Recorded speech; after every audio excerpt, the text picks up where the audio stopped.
techniques for caregivers and caring for the caregiver, taking care of ourselves. We've got a mixed group of family caregivers and professional caregivers, so we're going to touch on both. For those of you getting your CEs, there's my information, there's our course objectives. We got to have that, of course. But first, let's talk about that perfect caregiver, because I know that every one of us meets the criteria for this. So let's listen to this. Wanted, full-time caregiver, must have unlimited stamina, be energetic, alert and attentive, friendly and caring, totally understanding, and forever patient. Must be willing to always subordinate your own needs to those of the patient and have few, if any, other commitments. Must know how to handle any situation. Background degree in psychology or human relations is preferred, plus basic nursing skills, basic knowledge of medications and their interactions, as well as side effects. Must be prepared to work for no pay and expect little, if any, appreciation of above abilities from the patient. There's your perfect caregiver right there. Now, how many of us are signing up for that? There's what we planned on doing and what we want to do or can even be. We're not going to be that. So this is the plight of the caregiver many times. And so what do we then want to do? We want to go over, under, or around this. I use this a lot when we're talking about grief. And for those of you that don't know me, I'm a licensed professional counselor. I'm a grief and trauma therapist, and I'm also a certified death doula. So I have sat with close to 500 people now as they have passed with their families. This is a terminal illness. We know that if they do not pass from something else, they will pass from the end effects of dementia. And of course, we want to go over, under, or around it, but that's not the reality. We got to go through it. We've got to go through it. And then also, as family caregivers, the sooner that we can start using that word grief and realizing that that's what it is that I'm feeling is grief, you start walking through it. And that's our goal, is to walk through this grief with our loved one on their journey. So let's talk about compassion fatigue and burnout, and let's look at what are they. You're going to have feelings on this journey that you've never had before. And when we have feelings that we've never had before, that tends to scare us. But I want you to think about something. This happened a lot, and I'm going to say a date that's going to scare some of you. March of 2020. March of 2020. Those of you that were in healthcare probably just fell out on the floor. But all of us remember March of 2020. That was the shutdown. For those of us in healthcare, that was the shutdown. That was the shut it down. Nobody's coming in. And we've got 100 people here with dementia. All of our folks live upstairs. It's hard to do window visits when people live upstairs. And it scared us. And we had feelings during that time that we'd never had before because we were going through something we'd never been through before. So even if you've been through dementia with another loved one, you haven't been through it with the person you're going through it with right now. Because going through it with a grandparent is very different than going through it with a parent. Going through it with a parent is very different than going through it with a spouse. Going through it with a spouse is very different than going through it with a sibling. So you're going to have feelings that you haven't had before. And as a therapist, I'm here to tell you that is normal to have feelings that aren't normal to you during a time that's not normal to you. In fact, it would be abnormal for you to be having normal feelings during an abnormal time. Make sense? So it's very normal to have feelings that aren't normal to you during this time. But let's look at what is compassion fatigue. Compassion fatigue is a combination of physical, emotional, and spiritual exhaustion, and it's from being impacted by the emotions and experiences of taking care of someone. It tends to be short-term and it can come and go, especially when we're really, really tired and run down. We can be suffering from compassion fatigue. We can use some respite We can do some good self-care techniques, which we're going to talk about today, and we can come out of compassion fatigue. It can come and go. And on this journey, because this journey is very, very different. We're going to talk about this in a minute. The journey of dementia is not for days or weeks or months. The journey of dementia is for years. And so, of course, we're going to have some compassion fatigue. This is not a sprint. This is a marathon. Now, let's look at the word burnout and what burnout is, because it is something that is different. People use the words interchangeably, but they're not. This is a state of emotional and physical exhaustion caused by excessive and prolonged stress. It occurs when you feel overwhelmed and, here's a key word, unable to meet the demands. It's long-term. It often results in changing jobs or taking time off. We see that burnout more in professional caregivers. Professional caregivers. Burnout is when we're at risk of abuse to others or to ourselves. This is the professional caregiver who's sitting in the parking lot before they go in every day, and they're having a hard time making themselves go in the door.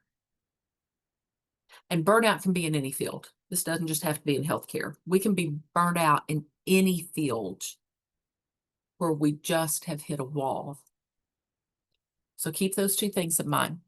And then who develops this? Anyone can, of course, but professional and family caregivers are at a very high risk, especially if the person you're taking care of is terminal. Because we're taking care of someone who's progressively getting worse and who's continuing to decline regardless of our best efforts. So it's very normal, it's very natural for us to have this compassion fatigue and this burnout. So why is it different with dementia? Because dementia is going to affect us in a different way. We're not taking care of someone who's getting better. In fact, in healthcare, we call care partners the hidden patient. The hidden patient. And we're going to look at some statistics. Because a lot of you that are on right now, and we've got 39 people, you're living it right now. Dementia is not a typical disease model, and you're very vulnerable to fatigue because of the long process of decline.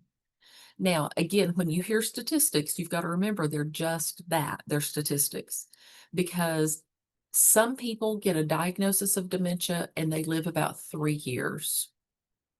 Other people get a diagnosis of dementia and they live 20 years. Now, there's lots of things that go into that. Everybody's an individual. It's rare for someone to just live 3. It's rare for someone to live 20, which means we got to meet in the middle. About 7 to 10 is going to be average. Their age is going to come into it. All their comorbidities is going to come into it. What type of dementia is going to come into it. There's all kinds of things going to play into life expectancy. The other thing that can happen is that if care partners, if caregivers are trudging through this and they're trying to do day to day, but they're not taking care of themselves, and they don't get in classes like this, and they don't get in support groups and start realizing this is grief. Because we tend to think of grief as death, but grief is loss. I want you to start switching that in your brain right now. Grief equals loss. So every time that our loved one loses the ability to do something, we go through grief. Think about it, from little things like not being able to pick their clothes out, all the way to needing help toileting, needing help in the shower. What is this? And they're picking up a fork and they can't use a fork. We go through loss as well, because we're grieving the loss of what they used to be able to do. It's called ambiguous grief. We're also grieving the loss of the relationship the way that it was. It's called ambiguous grief. There's another type of grief. It's called anticipatory grief. We're also grieving an unknown future. She just said 3 to 20 years. I'm grieving that. How long is this going to last? And then I feel guilty for those thoughts. So we've got to, I talk about the 3 Gs. We want to replace guilt. We've got to replace guilt because that's a hard word. People are found guilty when they do something wrong, and you're not doing anything wrong. In fact, you're doing things right by trying to educate yourself and know better so you'll do better. So we're going to replace guilt with grief. This is grief that I'm feeling, and we're going to overlay that grief with some grace. So we're replacing guilt with grief, and we're overlaying it with grace. So let's look at some signs and symptoms of compassion fatigue. And we have compassion fatigue, and we can have burnout, mind, body, spirit, and emotions. So are these some things that you're seeing in yourself? When you get copies of these, I encourage you to run them off. Get yourself a highlighter. If we were doing this in person, I'd give you a highlighter. There's going to be several things here I'd have you do and highlight. Are you seeing these in yourself? And be really, really honest about it, because you wouldn't be lying to anybody but yourself if you weren't telling the truth about it. You also don't want to look at it and go, well, yeah, I've been having some joint pain, but, and then we make an excuse for something. Because grief, loss, caregiving can show up in our body as pain. Questioning our faith, doubt, hopelessness, guilt, anger, hypervigilance, an emotional roller coaster. How many of those are you seeing in yourself? Now, I want us, and again, we're not in person, and with 41 people, we're not going to unmute. So I want you to just look at these questions. Are you suffering from compassion fatigue or burnout? And I'm just going to read through these, and let's see how many yeses you have. Just keep track of them on your own. Now, I want us to think about, let's see, it's September, and let's do like the last 6 months. So since the spring, have you felt unappreciated? Do you feel like your self-worth is determined by how others perceive you? Do you get anxious around conflict? Have you experienced feelings of hopelessness? Do you have problems separating your personal life from your caregiving? Do you have problems sleeping? Do you feel used up at the end of the day? And is your stress affecting your emotional and/or your physical health? And if you're even thinking that you're having compassion fatigue, you probably are. And if you answered yes to the majority of those, you probably have compassion fatigue and possibly burnout, especially if you are a professional caregiver. So I want us to look at some other statistics of caregivers, because caregivers are pretty good at coping. But what are we using to cope? Wow, here's one. And these numbers really shot up during the pandemic. 41% of care partners that are women and 54% of men use alcohol. Very common that I hear from a caregiver. I used to have 1 glass of wine at night, and now I finish the bottle. I've heard that sentence dozens and dozens of times in my career because it's easy and it's there. 51% of caregivers admit to overusing their prescription medications, and many times that's an anti-anxiety. 16% will start to smoke again after sometimes being off of nicotine for many, many years. A lot of people did that during the pandemic. And then this is the biggest one for caregivers. 72% of caregivers are overweight because we turn to food. Guilty of this myself. Because with dementia, what do they crave? They want sweets. They want ice cream. Ice cream, God's gift to dementia. Well, it's there and they're having it, so I'm going to have some too. And then we find ourselves, 72% caregivers are overweight. What happens whenever we are under stress, we go into that fight, flight, freeze, fawn. We start feeling threatened by everything. But the fight, flight, freeze, fawn is a perception. And this is for everyone. Because there were some people, we've got 41 people on now, that when I said March of 2020, that honestly had to think a minute and go, what happened in March of 2020? Well, oh, yeah. There were others that immediately knew what I was talking about because of perception or how it affected you. If I said, here's another one. Now, this is called collective grief. Here's another date. It's tomorrow, 9/11. But if I say 9/11/01, as a nation, we underwent what's called collective grief during that time. And we all know where we were, what was going on, how we found out, and what the rest of that day looked like on 9/11/01, because it made that big a difference, because we all went into fight, flight, freeze, fawn. But what if you're going into that every day? And what if you're dumping that cortisol every day? It changes you. It changes you emotionally, spiritually, physically. It changes your mind. Because what happens, that excessive cortisol, which is the stress hormone, it starts to overwhelm those good feeling hormones. The dopamine and the serotonin get overwhelmed. And when cortisol dumps, when we have a cortisol dump, it lasts for a long, long time. Now, this isn't just for us. This is also for the person with dementia. If they have a cortisol dump, they can ride that bad feeling or that upset feeling for a long time. Here's the difference. They don't know why they feel that way. Many times they forget the why because their hippocampus is dying. We don't forget the why because we've got that 3-pound brain where the hippocampus is working. Did you also know that between 75 and 90% of all doctor's visits are stress related? They can be linked back to stress. Everything from headaches to body aches to irritable bowel syndrome related to stress. Let's look at some things that happens in the body during stress.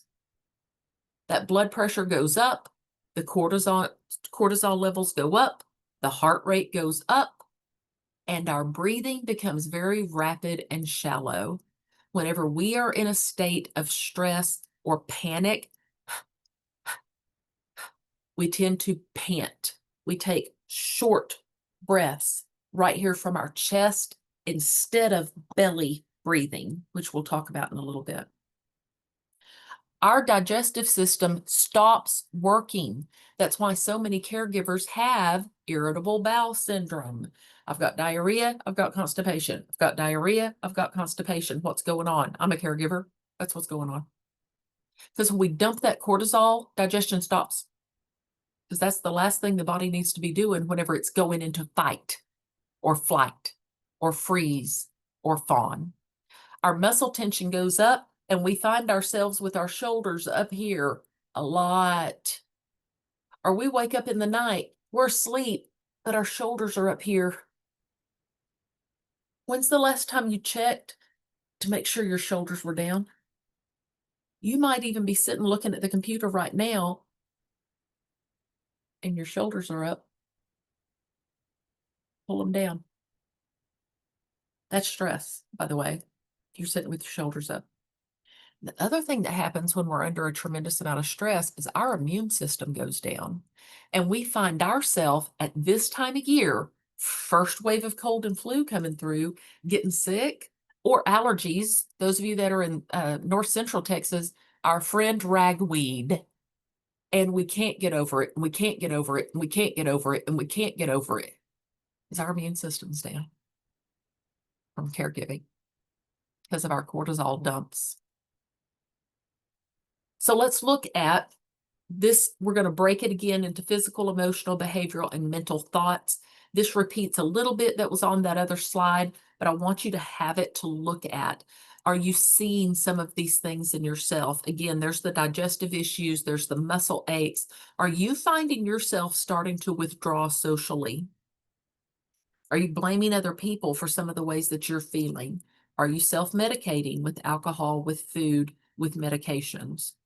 Are you finding yourself having much more anger than you usually do? Because at the root of most anger is fear. So it's easy to get angry. Anger is called the easiest emotion.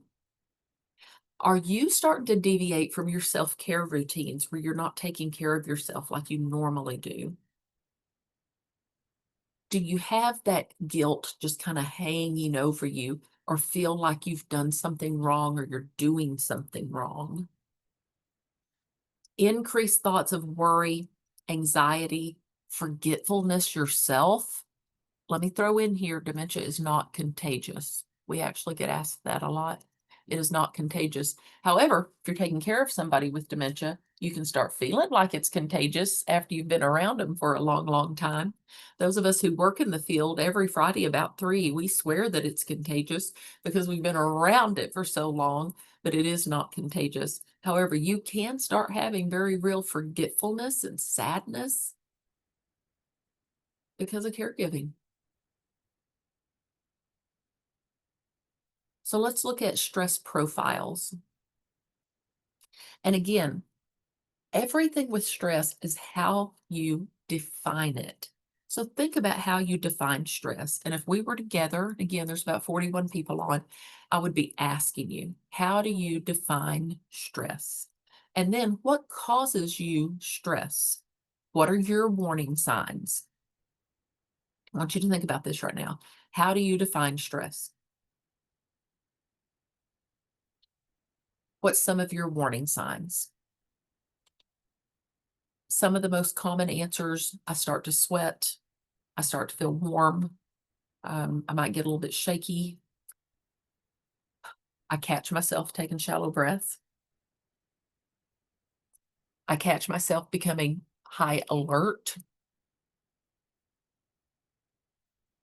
and I catch myself saying some pretty negative things to myself and using words like always and never, especially when I'm under a lot of stress.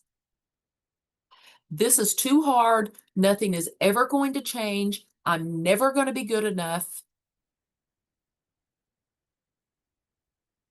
Listen to what I just said to myself. Did anybody else say that to you, or did you say it to you? Because usually it's us saying it to ourselves. It's not anybody else. Caregivers are some of the worst at putting on boxing gloves, punching themselves. Nobody else is doing it. We're doing it to ourselves. And then our body reacts and we're tired. We have the fatigue. We have the stomach issues. We have the headaches. And then because of that, I start to withdraw or I start to lash out. You see where we're headed? We're spiraling and we're not the patient. We're the hidden patient. No matter how hard I try, I cannot give everyone around me what I do not have myself. And you've seen this a million times, but do you really consider it? You can't pour from an empty cup. So again, if we were in person, I would have you right now. So I want you to think this through. What are 2 to 3 things that are important to your day every day? And that's why I've got that cup there. To some of you, the first thing you're going to say is, coffee is important to my day every day. And that's the kind of things we're looking for. It can be something really small like a cup of coffee. Think of 2 to 3 things that's important to your day every day. It's important that I talk to my kids every day. It's important that I do my devotional every day. It's important that I sit outside with quiet and the birds every day. Everybody's got their own. You think of yours. 2 to 3 things that's important for you to do every day. Now, during that time, let's reframe how we're using it. I've got my coffee cup, and I'm not just using this to wake me up. I'm using it to replenish myself. We're doing the same thing. I'm not asking you to add more time to your day. I'm just now going to reframe what I already am doing. I drink my coffee every day, but now I'm going to, this is a time to replenish. This is self-talk. This is cognitive behavior therapy 101. I'm reframing. I'm going to read a book that doesn't have anything to do with dementia. There's a good idea. I'm going to cook something that I haven't cooked in a long time for fun. We're going to bake together. I'm going to go take that long bath. And we're going to figure out ways to do that even in the midst of caregiving. So we're going to find some resilience. What is resilience? And there's all different ways that people think of resilience. And when I put this program together, I actually asked some people, then I looked up the definition. You know, when I asked people what they thought resilience was, that number 2 bullet point was the most common answer I got was toughness, that resilience was toughness. I want you to think of your definition. Again, if we were together, if I were to ask you, what is resilience? The ability to adjust easily to adversity or change, the ability to return to its original shape and size after being compressed. Doesn't that describe caregivers right there? Squish, and we bounce back. The capacity to recover quickly from difficulties. What we thought would happen and what has actually happened are two different things. But hadn't that always been our life? I don't think any of us, let's think back to when we were, say, 10, 12, 13 years old, middle school, junior high. Has life turned out how we thought it was going to? Probably not, but we've been resilient. And now we've been thrown this curveball.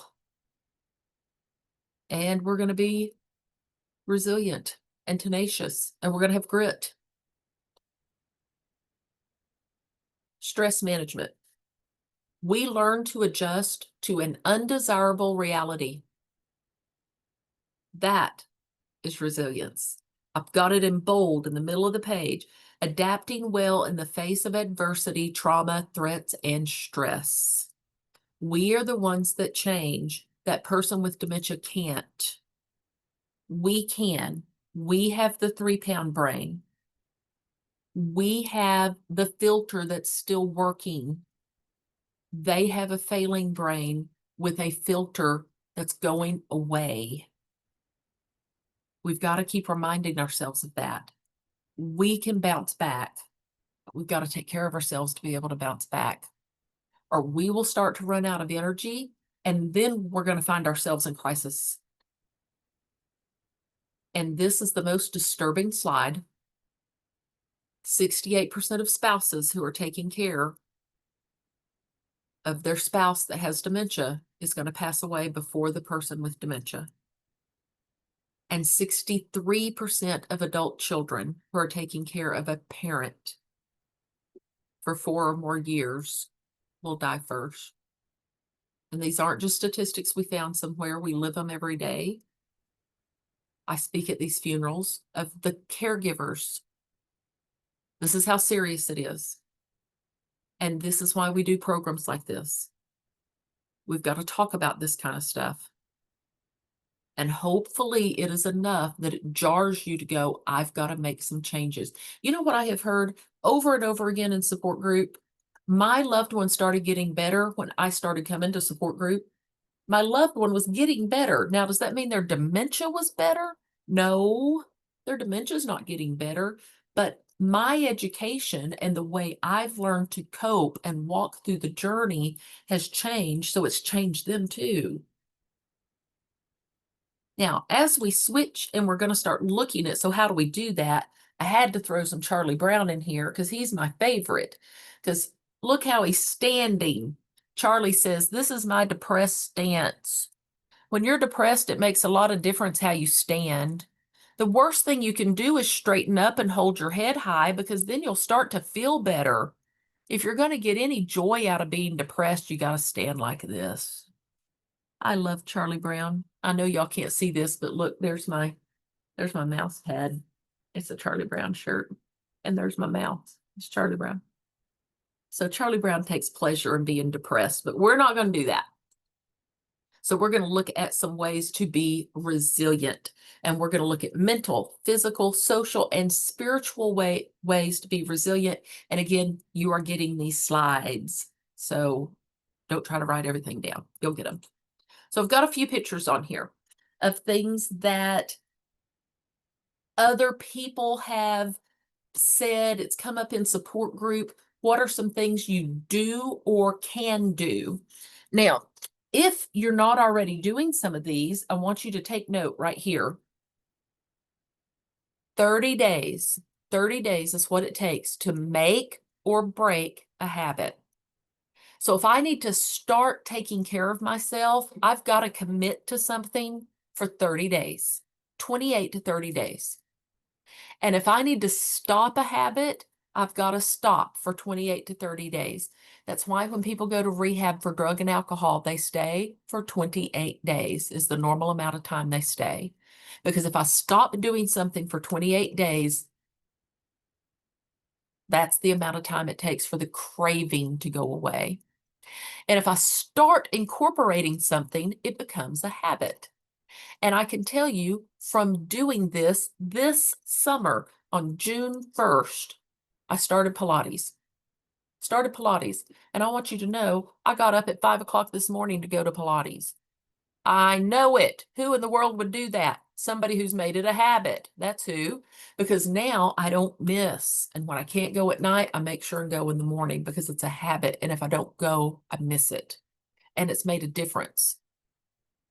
Some of this is having that cup of coffee and keeping in mind replenishing. It's just changing the habit.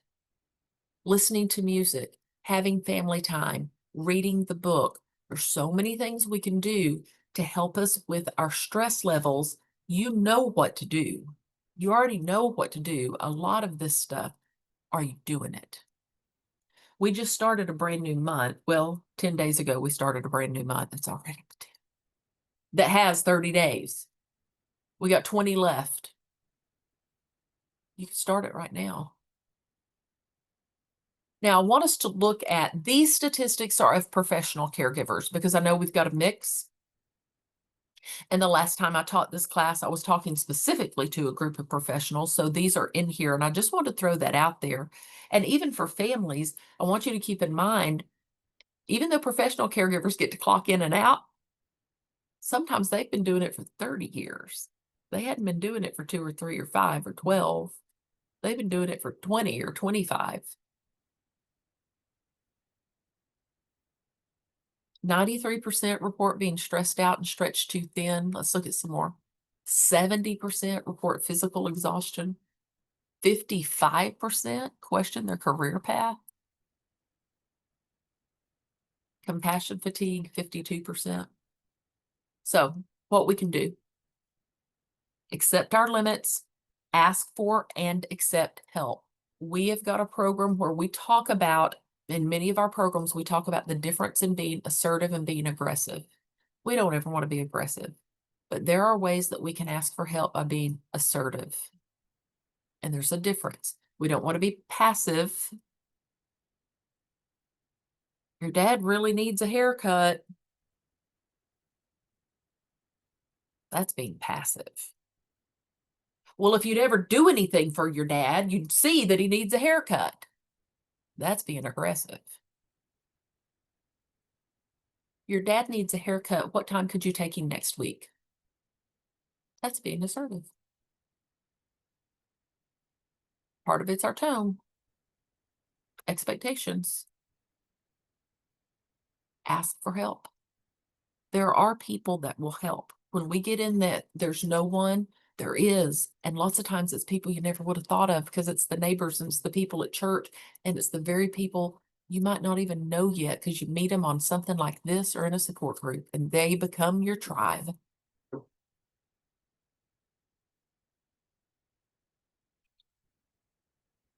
Has anyone in your life mentioned to you or observed a change in you? Have they said something about your behavior or your demeanor? And if they did, you might have got defensive first, but think about what it took for them to say that. Dark print. The first step in resolving stress is to recognize you're suffering from it. Any of you that are familiar with 12-step programs, step number 1, my name is and I'm a. My name is Holly and I'm an alcoholic. I'm an overeater. Whatever it is. First step's recognizing. That's why I say use that word grief. I am in grief over the loss of but they are still alive. That's where other people won't understand. That's why it's important to get in support groups and get an education with other people that do understand. Because lots of times they'll say, but they're still alive. At least you still have them. No one person can do everything. Here's another one that we use a lot in support group. I can do anything, but I can't do everything. Doesn't that make sense? I can do anything, but I can't do everything. I've got that stuck right here on my computer. I can do anything, but I can't do everything. Let's start with breathing. Breathing is the easiest one. And when we do our Stress Busters class, which I see some of you on here that are in our new 6-week caregiver class, which will then become Stress Busters. Hopefully you'll stick with us for Stress Busters. The very first Stress Buster is breathing, because we can do it anywhere. Instead of taking those little short, shallow breaths, if we can take sometimes just one,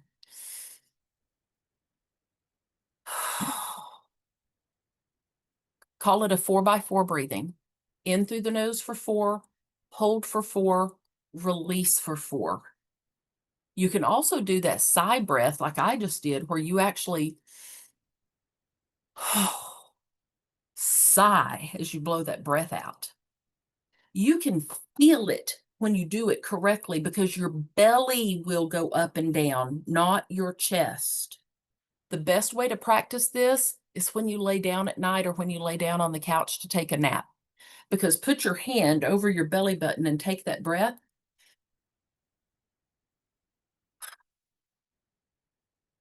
Your belly should go up, not your chest.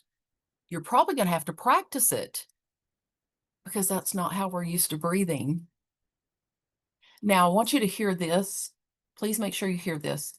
Sometimes the difference between a response and a reaction is a single deep breath.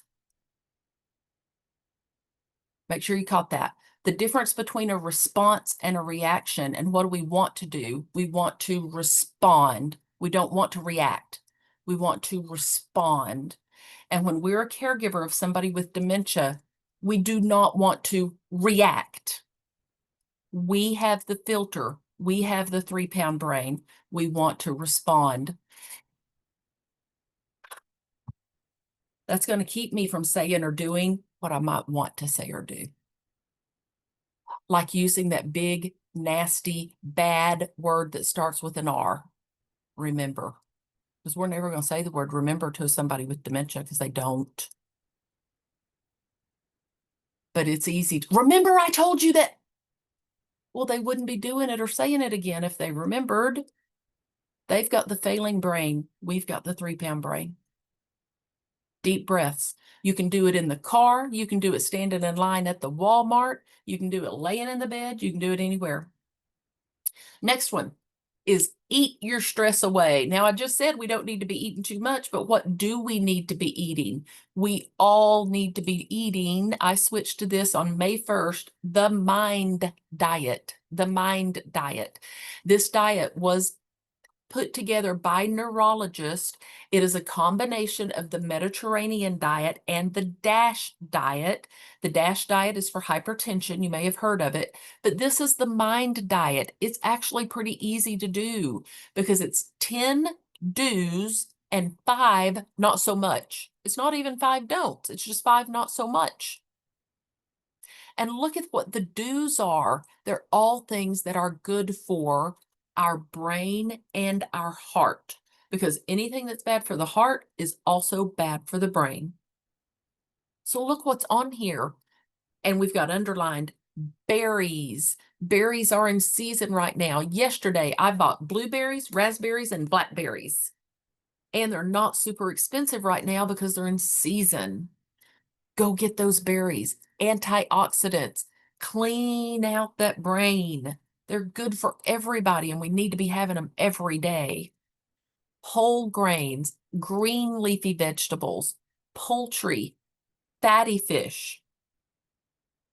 Now, what we don't want to be having as much, and I know red meat's on there, and I know cheese is on there, and for those of you that live in Texas, I know you're offended. I am too.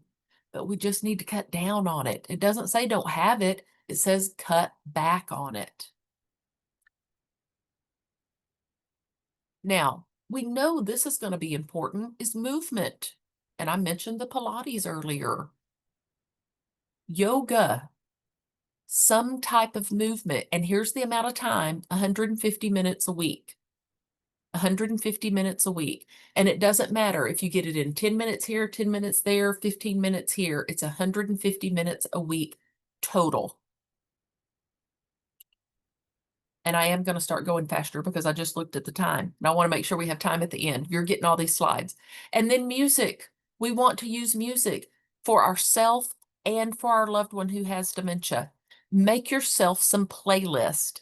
Make yourself some playlists so that you can really just lose yourself in your music. We all have a music set playlist.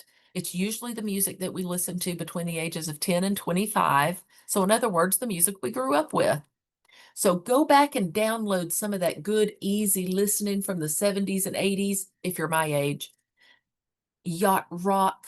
I love some yacht rock. Find something that just makes you feel good and listen to your music. Have it on in the background. It changes the atmosphere, and it works really well with your loved one with dementia as well. The benefits of art to de-stress, and you do not have to be artistic at all. You can draw, you can color, you can do a hobby, you can do crochet, you can do needlepoint. What we're looking for is something that you get lost in for 20 minutes. You just get lost in it.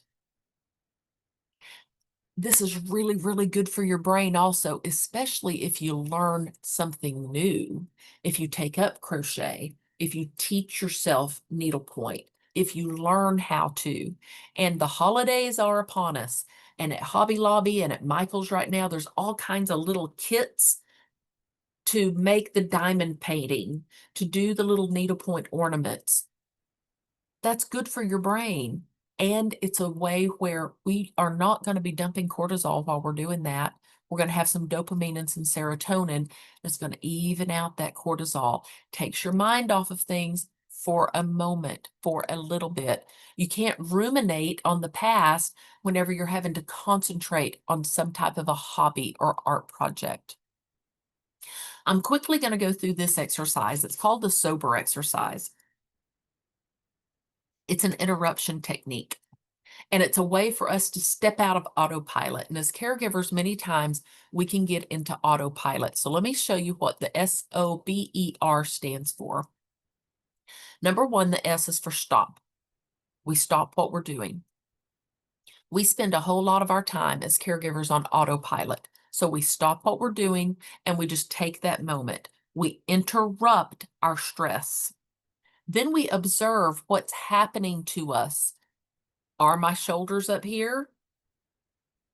Am I breathing a very shallow breath? Have I got a headache? Is my body aching? So we're going to be observant of our body. Then I'm going to breathe. That's the B. I'm going to breathe. I'm going to settle into my breath. And I'm going to do this 5 to 10 times.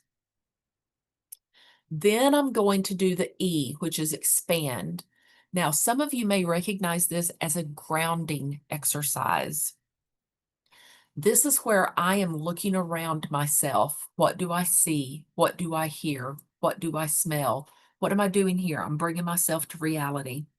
I've got some clients who do this and they will go outside and put their feet on the grass, take their shoes off and walk in the grass, connecting.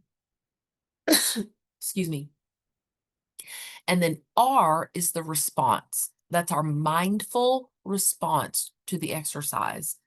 Respond with awareness. This is a choice. I am choosing to halt that cortisol dump and find some dopamine and serotonin, even if it means walking outside for a minute, taking this coffee. I'm up anyway. Let's watch the sunrise. Let's listen to the birds. Let's look at that full moon. If y'all missed that this week, there's been quite a full moon all week long.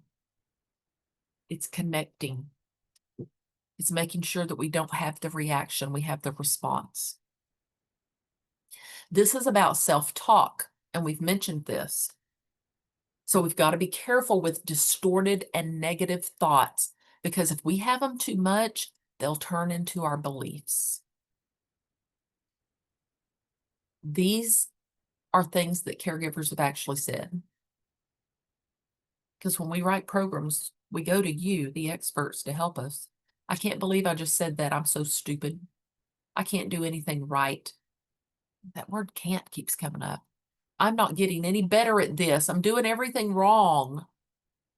This is too hard. There's no way that will ever work. That's some barriers. Emotions, anger, guilt, sadness. Now, briefly, I want us to hear this metaphor. Listen to this. If you get stuck by an arrow, do you then shoot another arrow into yourself? No. So let's think about that first arrow. That represents pain and negative events. Pain's part of life, and it's going to happen to all of us. Whether it's that minor pain or a major pain, like a diagnosis. It's inevitable, though. We're all going to have painful events in life. That's arrow number one. It's going to happen to all of us. But arrow number two is suffering. And suffering is the result of how we react to arrow number one. Are we going to react or are we going to respond? We may react to pain in ways that create suffering. For example, if we condemn ourselves, if we complain, we point the finger at others, or if we overanalyze, we make it worse. So that first arrow is inevitable. It's going to happen. But the second arrow is optional. And I bet we've heard this. If it hurts when you do it, stop doing it. Doctor, it hurts when I do this. Well, don't do that. When you change your thoughts, you change how you feel, and you will change your actions. Let's look at spiritual resilience also. Finding meaning. There's 3 women whenever I'm out on Fridays that will come up here and run the support groups. And all 3 of those women, their loved ones passed away. One of them, their loved one passed away 7 years ago. And she keeps coming and keeps coming and keeps coming because she's found a way to make it a meaning to give back. The other 2 were 3 years and 2 years ago. But finding meaning and helping other people, shifting your reference from that why me, and again, being careful with your language to yourself. Now, you know we've got to throw in some things like journaling prompts. Journaling prompts. Journal your way through this. Now, we don't want to do our grief work journaling at night before we go to bed. That's when we want to do our gratitude journaling, which is going to be next. We want to have a specific set aside time for grief work. That's why we only do our grief support group once a month, and it's for 90 minutes because we actually do grief work if you're interested in doing that this Saturday at 10:30. So This is some prompts that are really good for doing some grief work. Then there's gratitude activities. Gratitude's the one that we want to do before bed every night. Gratitude, what are some things that I did right today? Because it wasn't all wrong. Maybe that 15 minutes was really, really bad, but the whole rest of the time was okay. Maybe 2 hours of it wasn't very pleasant, but the other 22 hours were okay. We don't want to catastrophize. Another really good thing we can do to make our brain dump some dopamine or some serotonin is to watch something funny. And if you'll spend 10 minutes a day for 7 days, I promise you'll feel better with this. One of the funniest things you can do is go online. I know you keep these phones on you all the time anyway, and type in funny animal videos, and just watch for 2 or 3 minutes. If you know there's something that will make you laugh, my go-to is Carol Burnett. For those of you that are old enough that remember Mr. Tudball and Mrs. Wiggins, that is my favorite sketch. Some of you laughed just hearing it because you can see it in your mind. You can see how they sit, you can see how they talk, and it's funny. I'm not dumping cortisol when I'm talking about that. I'm not dumping cortisol when I'm laughing or chuckling at it. I'm dumping dopamine and serotonin and those feel-good hormones. What if I did that for 10 minutes a day? Even if that 10 minutes is while I'm in the bathroom, because I've got to find some time to do it, to laugh, to take care of me. And then let's replace some of those negative things that we say with some positive. And I asked the support group to give me some of their positive mantras or an identity statement.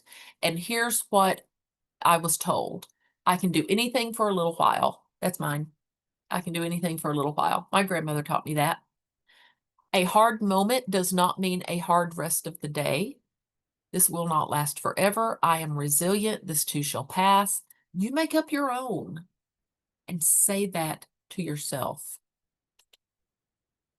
A highlight reel is another thing that you can do right at bedtime. It is going over the day and it's picking out 3 things that went well. Picking out 3 things that went well. And it can be as simple as, I got that cup of coffee this morning and I sit there with that cup of coffee and I filled myself, I replenished myself so that I had a good morning. Go over that highlight reel. In summary, we want to make sure we're getting plenty of rest, do what we got to do to get rest, 150 minutes of exercise, finding something that's funny to look at or to do, laughing, and taking that break.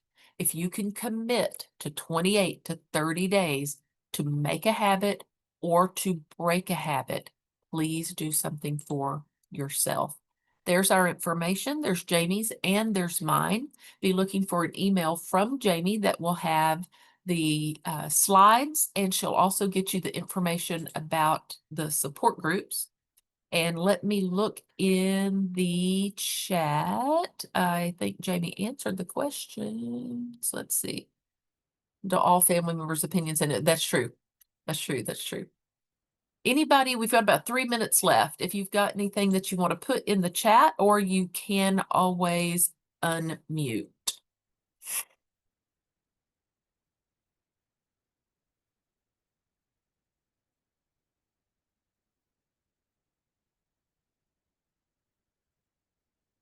All righty. If not, I'll see some of you in about 30 minutes. Support group starts in 30 minutes. If not, maybe I'll see you Friday in person or Saturday on the group. But thank you so much. Be looking for an email from Jamie. See y'all next time.